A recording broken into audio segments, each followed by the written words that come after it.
April 7 కొరకు CH Spurgeon గారు వ్రాసిన ధ్యానం చదువుతున్నాను, వినండి. భూప్రజలందరూ యెహోవా నామమున నీవు పిలువబడుట చూచి నీకు భయపడుదురు. ద్వితీయోపదేశకాండం 28వ అధ్యాయం 10వ వచనం.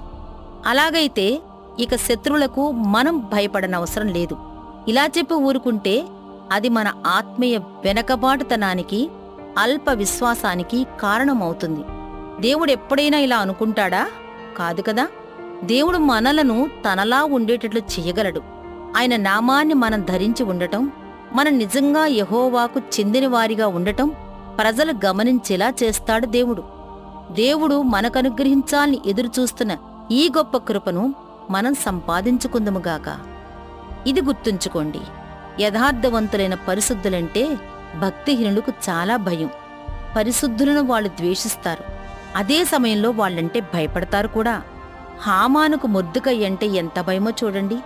అప్పటికే ఆ మంచి వ్యక్తిని నాశనం చేయటానికి అంతా సిద్ధం చేసుకున్నాడు కూడా, అయినా భయమే. నిజానికి వారు పరిశుద్ధులకు అంతగా భయపడటం వలనే ఆ భయంలో నుండి ద్వేషం పుట్టుకొస్తుంది.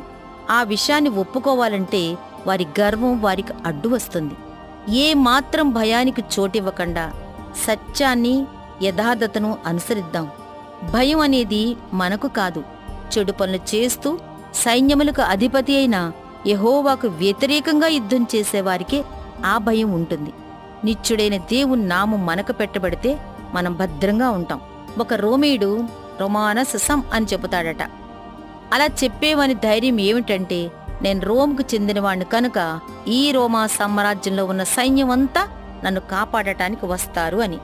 ఆ విధంగానే ప్రతి దేవుని బిడ్డ సర్వశక్తులైన దేవుణ్ణే తన సంరక్షకునిగా కలిగి ఉన్నాడన్నమాట.